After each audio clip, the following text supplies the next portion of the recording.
So మనం 16/8/2025 అంటే August 16th మనం based on Andhra Pradesh intelligence police officers intelligence input మేరకు మనకు ఆపరేషన్ చేయడం జరిగింది. ఆ ఆపరేషన్లో కొట్వాల్ నూర్ అహ్మద్ మొహమ్మద్ అని చెప్పేసి ఒక అక్యూజ్ని అరెస్ట్ చేయడం జరిగింది.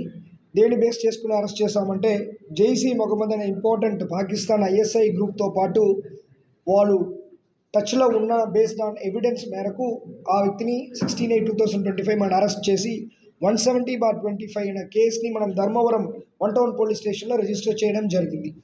బేస్డ్ ఆన్ ద ఇన్వెస్టిగేషన్ ఇంకా ఇద్దరు వీరితో పాటు కాంటాక్ట్లో ఉంటూ పాకిస్తాన్ ISI బేస్డ్ జైసీ మొహమ్మద్ ఆర్గనైజేషన్తో పాటు టచ్లో ఉన్నట్టు మనకి ఇన్పుట్ రావడం, వాళ్ళు సజద్ హుసైన్ A2 అక్యూజ్ 2గా యాడ్ చేయడం జరిగింది. ఈ వ్యక్తి ఉత్తరప్రదేశ్ చెందిన వ్యక్తి.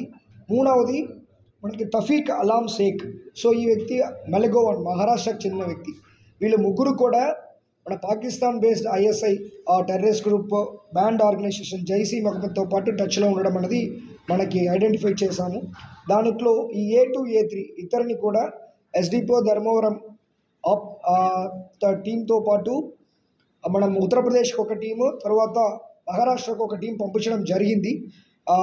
ఈ రెండు టీం కూడా ఇతరుని కూడా సక్సెస్ఫుల్గా పికప్ చేయడం జరిగింది.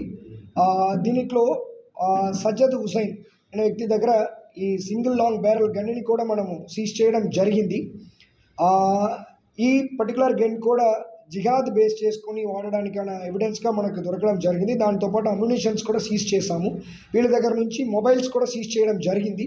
ఈ మొబైల్స్లో ఈ సజ్జద్ హుసైన్ అనే వ్యక్తి పాకిస్తాన్లో ఉన్న టెర్రరిస్ట్ ఆర్గనైజేషన్తో పాటు వీడియో కాల్ మాట్లాడేందుకైనా ఎవిడెన్స్ కూడా మనకి దొరికింది.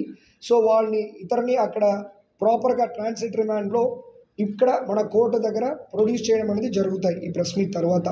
దీంట్లో ఏంటంటే మనకి ఈ పాపులర్ ఫ్రంట్ ఆఫ్ ఇండియా అంటే PFI అంటారు, అదొక బ్యాండ్ ఆర్గనైజేషన్. ఆ బ్యాండ్ ఆర్గనైజేషన్లో మనకేంటంటే ఉన్న మెంబర్స్ అందరూ కూడా ఎప్పుడు ఆర్గనైజేషన్ని బ్యాన్ చేశారో, ఎప్పుడు మన మానిటరింగ్ దానిపైన ఎక్కువ అయిందో, ఈ రాడికలైజేషన్ చేస్తున్నారని ఇన్ఫర్మేషన్ మనకు వచ్చిందో, అప్పుడు ఈ పాపులర్ ఫ్రంట్ ఆఫ్ ఇండియా అనే ఆర్గనైజేషన్ని బ్యాన్ చేయడం జరిగింది. తర్వాత వీళ్ళు ఈ SDPI social democratic party of India ఇలాంటి కొన్ని అదర్ వేరియస్ ఆర్గనైజేషన్స్లో వెళ్ళి అక్కడ ఉంటూ ఈ రాడికలైజేషన్ని వాళ్ళు కంటిన్యూ చేస్తున్నట్టు మనకు ఇన్ఫర్మేషన్ ఉంది. సో దానిపైన మన Andhra Pradesh police along with intelligence డిపార్ట్మెంట్తో పాటు మన క్లోజ్ మానిటరింగ్ అనేది చేస్తున్నాము. రెండవది ఏంటంటే ఈవెన్ ఇక్కడ ఉన్న యూత్ కూడా